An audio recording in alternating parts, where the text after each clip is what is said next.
Single dad defends a waitress from trouble, not knowing she's a CEO hiding her identity. He never planned to be a hero that night. He just wanted a hot meal and a few quiet minutes with his kids. It had been a long week, the kind where everything feels just a little heavier than it should. He had done the school drop-off, worked a full shift at the warehouse, picked up groceries, helped his son finish homework he barely understood himself, and read bedtime stories to his daughter before she finally closed her eyes. By the time Friday evening came, he had almost nothing left in him. But he had promised the kids they would go out to eat, and he was not the kind of man who broke promises to his children. So the three of them ended up at a small diner on the corner of the main street. Nothing fancy, the kind of place with sticky laminated menus, and coffee that stays warm all day in the same pot. The lights inside were soft. It smelled like pancakes, and something frying in the back kitchen. His daughter loved it. She always wanted to sit in the corner booth by the window, and that is where they sat. Their waitress came over almost right away. A woman, probably in her early 40s, with tired eyes but a genuinely warm smile. She crouched down a little to talk to his daughter at eye level, asked her what she felt like eating tonight, and listened patiently while the little girl changed her mind 3 times. She did not rush her. She did not roll her eyes. She just waited and smiled and wrote down the final answer, like it was the most important order of the night. His son got extra fries without even asking. The father noticed all of this. He noticed the kind of person she was, even in the small details. The diner was not very full that evening. A few other tables, an older couple near the entrance, 2 women over coffee, and then, a few tables over, 3 men, who had clearly stopped somewhere else first. Loud, entitled, snapping their fingers. The kind of customers that every server recognizes in the first 30 seconds. The waitress handled them with patience. She took their order without complaint, brought the food quickly. Then one of the men decided there was a problem. He said the food was wrong. He said it loudly. He claimed the service was slow, which was not true. He asked for a manager in a tone designed to humiliate rather than fix anything, and when she calmly offered to help, he made a remark that had nothing to do with the food at all. A personal remark. The kind meant to make someone feel small in front of other people. The diner went quiet, not all at once. But one by one, the conversation softened and stopped. The older couple near the entrance looked down at their plates. The 2 women over their coffee glanced at each other and said nothing.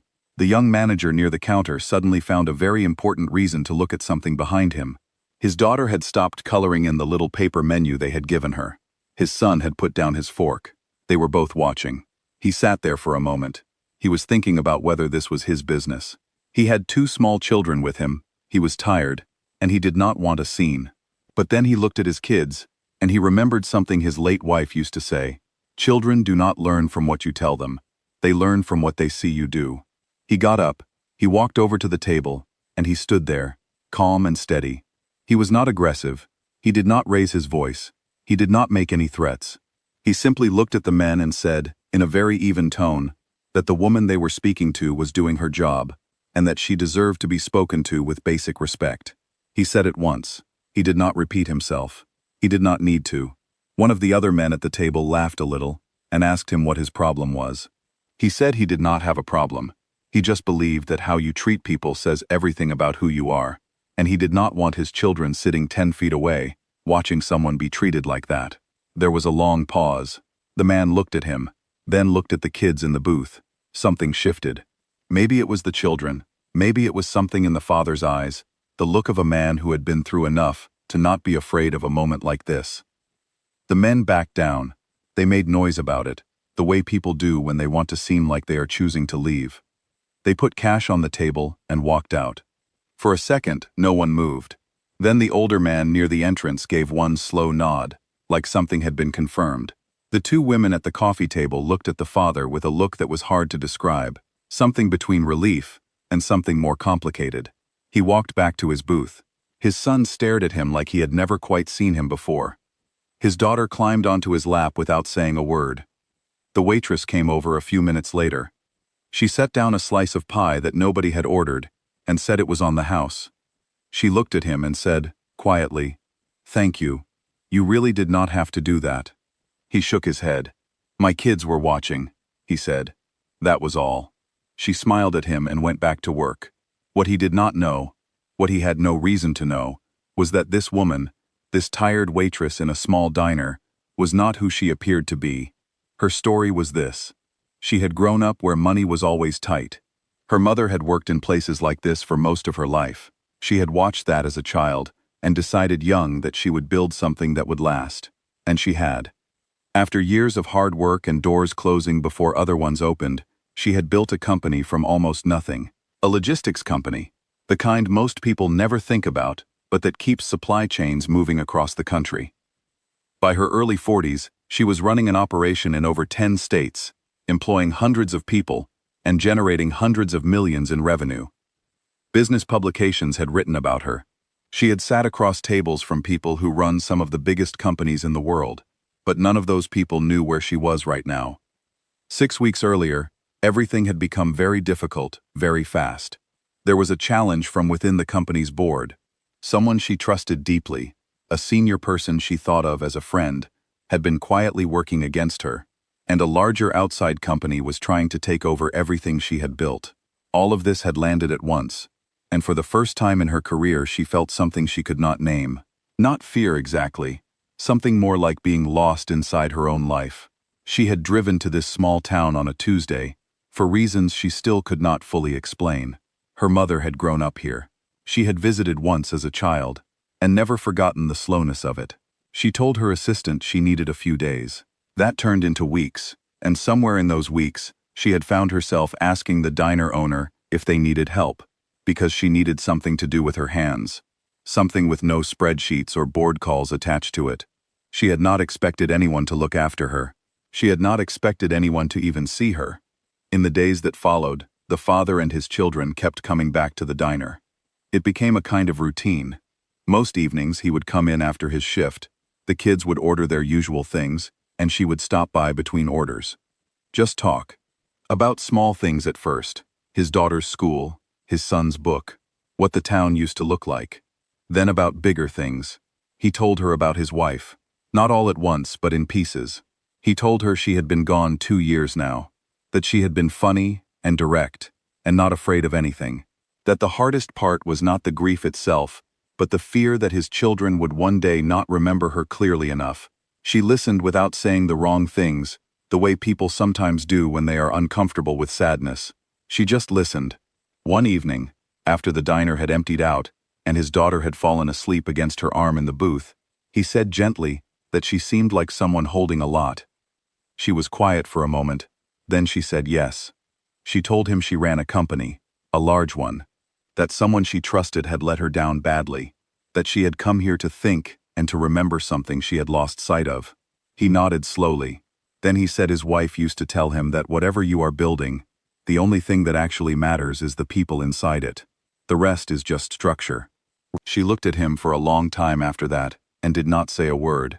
The truth came out not long after, the way truth usually does, quietly and all at once. A journalist working a story about her company spotted her outside the diner one morning. By afternoon, her photo was online. By evening, the whole town had seen it. There she was, in her uniform, holding a coffee pot, named in the headline as one of the most influential executives in her industry. He saw it during his break at the warehouse. He stared at his phone for a long time. That evening, he went to find her.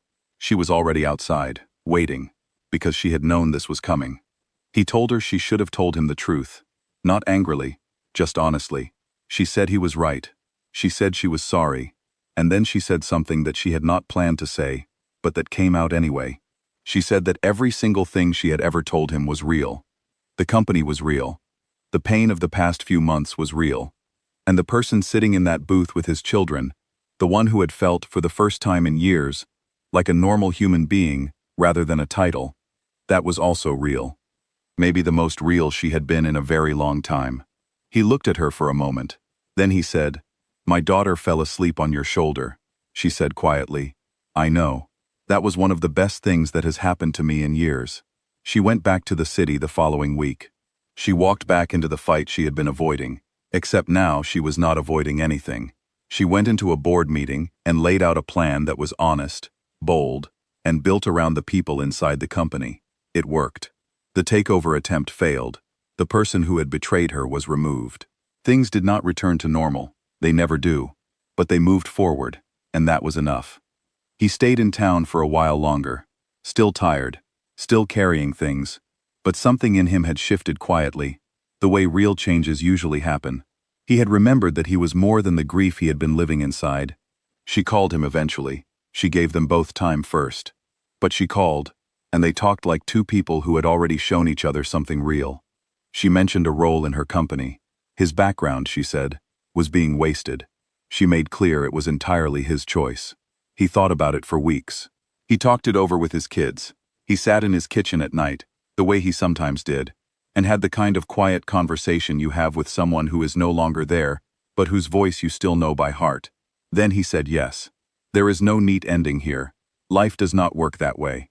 What there is a father who stood up for a stranger, at the exact moment she needed someone to remind her that she was worth defending, and a woman who, by simply being kind to two small children in a corner booth, gave a grieving man back a small piece of his belief that the world still had good things in it.